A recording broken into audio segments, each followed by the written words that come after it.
Hello, my sweet summer children. I'm back with some juice to get you through the long night. And it's gonna be a long night. But anyway, welcome back to Creepy Westeros, Essos, and Beyond. If you missed any of the previous days in the series, I'll have everything linked in one playlist so you will not miss a thing.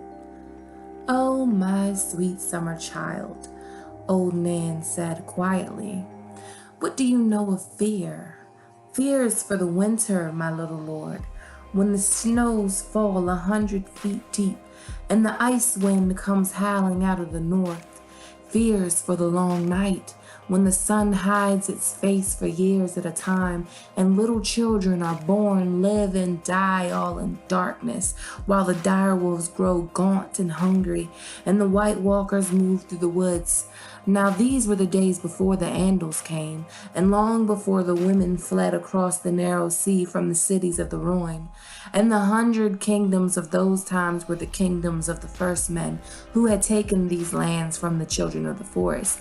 Yet here and there in the fastness of the woods, the children still lived in their wooden cities and hollow hills, and the faces in the trees kept watch. So as the cold and death filled the earth, the last hero determined to seek out the children in the hopes that their ancient magics could win back what the armies of men had lost. He set out into the Deadlands with a sword, a horse, a dog, and a dozen companions. For years he searched, until he despaired of ever finding the children of the forest in their secret cities. One by one his friends died, and his horse, and finally even his dog, and his sword froze so hard the blade snapped when he tried to use it. And the others smelled the hot blood in him, and came silent on his trail, stalking him with packs of pale white spiders big as hounds. So this is what old Nan tells us about the long night, but there seems to be a lot of confusion about exactly how many times men have fought White Walkers or suffered through the long night. I made an attempt to hammer down the timeline, and it goes something like this. So during the Dawn Age is when the first men fought the children of the forest. The children of the forest were outnumbered and couldn't win, so they created a weapon of mass destruction, the White Walkers. The purpose was to turn men's numbers against them.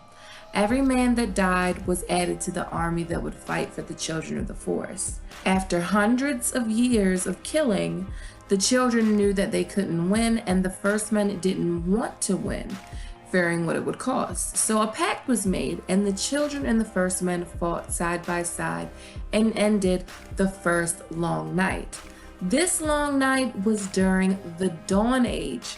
This defeat of the White Walkers ushered in the Age of Heroes, but the great evil that the children unleashed into the world returned centuries later, and an alliance between the children and the first men, or last hero, defeated it again. Now, this long night occurred during the Age of Heroes, but the Age of Heroes lasted thousands of years. However, the Age of Heroes is where we get the tales of Brandon the Builder, Land the Clever, Garth the Green Hand, and so forth and so on. Bran the Builder allegedly constructed the Wall, Winterfell, Storm's End, and the High Tower in Old Town.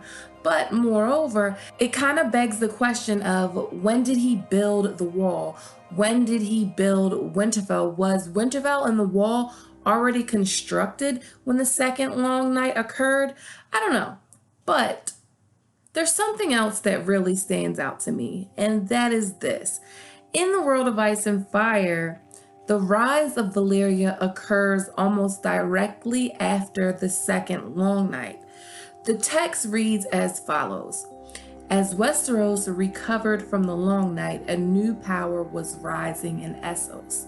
The balance to ice is fire. The balance to fire is ice. And every song has to have its balance. Now, what I think happened, and this is just totally theory, but what I think happened is when the children of the forest did their dark magic, they had no intention of breaking the arm of Dorne or flooding the neck. I think the hammering of the waters was an after effect. Whatever they did Whatever powerful magic they used to create the White Walkers had a ripple effect. They accidentally manipulated every natural element that there is. Every song needs its balance. So during the first long night, not only were White Walkers made, their counterpart was made as well.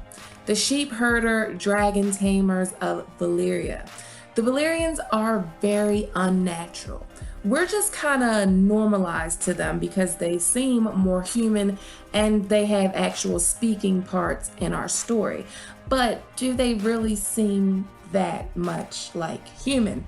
I mean, Daenerys has silver hair, purple eyes, and she rides a dragon. She's been bathed in fire. She has a high tolerance for heat and fire. She's unnaturally beautiful, as are most Valyrians.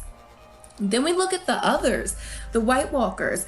They are similar to Daenerys. They have blue eyes, white hair. They're tall and graceful and beautiful. Somehow they're able to turn dead men into white, but that's like their special power. Like the Valyrians can ride dragons and that's their special power.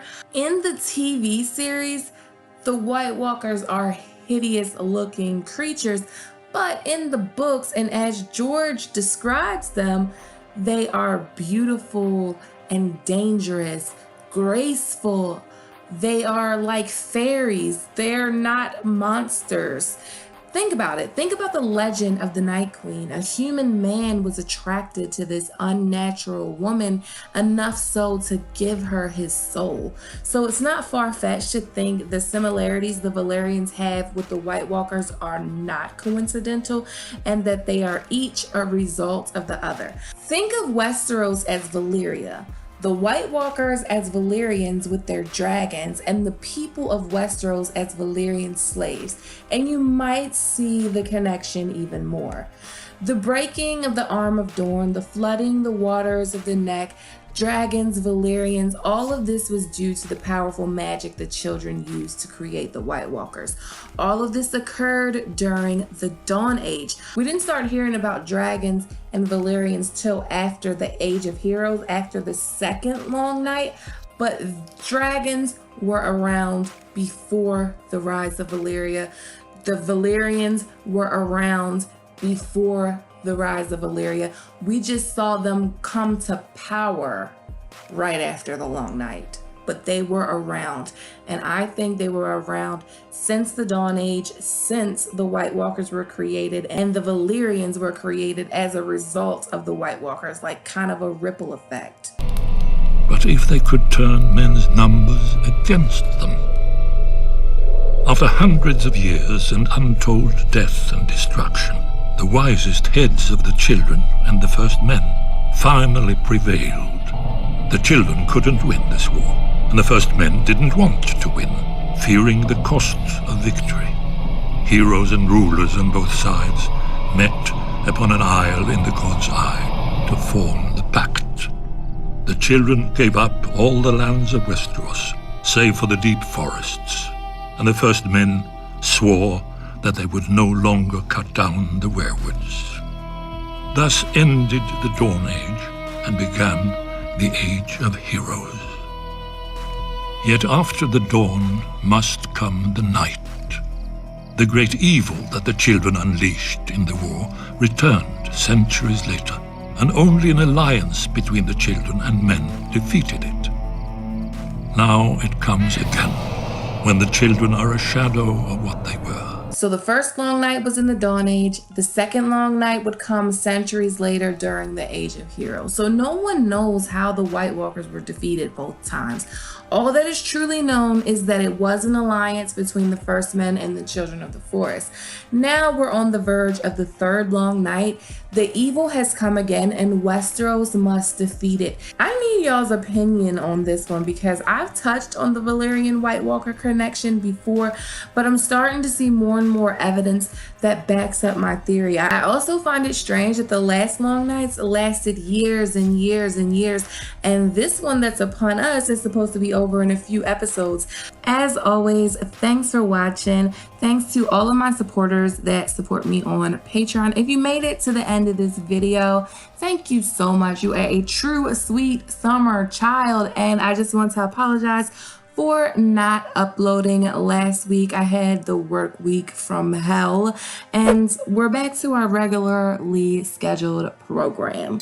If you like this video, please give it a thumbs up. Please click the subscribe button and hit that notification bell and join the Sweet Summer family. Okay, my sweet summer children. See you tomorrow.